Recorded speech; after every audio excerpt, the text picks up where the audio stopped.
এলো না তো এখনো। কথা যখন দিয়েছে না এসে থাকবে না, আসবে নিশ্চয়ই।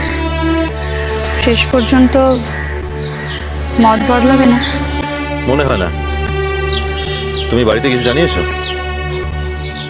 ঋষিমণিকে বলেছি যে আমি আসবো এইটুকুই। তোমার এখনো ওই বাড়িতে যাতায়াত আছে? সেই জন্যই তো শুনে খুব অবাক হয়ে গেছে। দুদুল যে আসছে বলনি তো? না না, এইটুকু সারপ্রাইজ আমি রাখতে চাইছিলাম। মন, একটা কথা বলছিলাম। বলো। বলছিলাম দুদুল আসার পর তোমার সঙ্গে যদি দুদুলকে আলাপ করে দিই তাহলে তুমিই তো পারো ও বাড়িতে ওকে নিয়ে যেতে। তার মানে? না মানে আমাকে যে ও বাড়িতে দুদুলকে নিয়ে যেতে হবে তার তো কোনো মানে নেই। বাহা না করেছে? এখানে হঠাৎ বাহার প্রসঙ্গ এলো কোথা থেকে?